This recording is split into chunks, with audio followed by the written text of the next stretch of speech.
গতকাল রাতে আলবারাকা টাওয়ারে লিফটের 12D1-এ আগুন লেগেছে। এখন আপনাদেরকে আমি বলি এই D1টা কার। আলবারাকা টাওয়ারে 12 তলায় যে 4টা ফ্ল্যাট আছে, এই 4টা ফ্ল্যাট মিলিয়ে হচ্ছে হাসান আরিফ সাহেবের। হাসান আরিফ সাহেব যখন মারা যায় তার কিছুদিন আগে এই আলবারাকা টাওয়ারে 4টা ফ্ল্যাট উম্মেহানি, আমার 2 বাচ্চা এবং হচ্ছে আরেকটা ফ্ল্যাট বোধহয় আমার শাশুড়ির নামে করে গেছে, উইল করে গেছে। মোয়াজকে কোনো কিছু বেশ কিছুদিন ধরে কোনো পয়সা টয়সা দেয়া হচ্ছে না। বাচ্চাদেরকে আমি আনতে পারতেছি না, বাচ্চাদেরকে নানানভাবে সে ক্ষতি করতেছিল। উম্মেহানি কানাডায় থাকে, আমার শাশুড়িকে প্রচন্ড মেরেছে, আমার শাশুড়ি কানাডায় পালিয়ে যেতে বাধ্য হয়েছে। এখন এই D1টা হচ্ছে আব্দুল্লাহ নোমান, সে হচ্ছে ভাড়া নিয়েছিল, ভাড়া নিয়ে ও হচ্ছে ওর চেম্বার চালাচ্ছিল। তো মূলত এখানে যে 4টা ফ্ল্যাট আছে, এই ফ্ল্যাটের C1-এ আমি থাকতাম, D1-এ আমার বাচ্চাদের খেলার রুম ছিল। এখন D1টা হচ্ছে নোমান চেম্বার করেছে, খুব ঘটা করে চেম্বার করেছে, বই টই দিয়ে ওইটা লাক্সারিয়াস ভাবে একটা চেম্বার করেছে।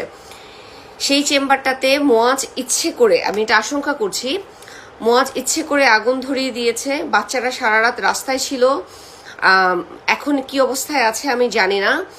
ওই চেম্বারের মধ্যে অসংখ্য জিনিস আছে। মোয়াজকে যেহেতু কোনো টাকা পয়সা দেয়া হচ্ছে না, কেউ কিছু করতেছে না, এবং সে ড্রাগস খায়। আমি বারবার বলে আসছি, সে ক্রিস্টাল ম্যাথ থেকে শুরু করে সবকিছু খায়, এবং তার যদি পয়সা লাগে এবং পয়সা যদি না দেয় তাহলে সে ভয়ঙ্কর কর্মকাণ্ড করে।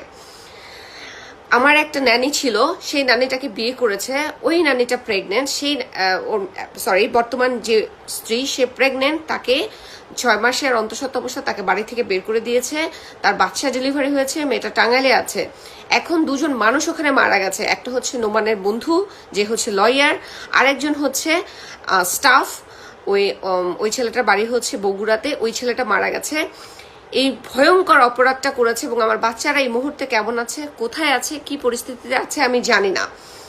আলবারাকা টাওয়ার, টপ 10-এর বিল্ডিং, এলিফ্যান্ট রোড, লিফটের 12 তলাতে আগুন লেগেছে, এবং এটা আগুন লাগিয়ে দিয়েছে হাসান আরিফের ছেলে মোয়াজ আরিফ।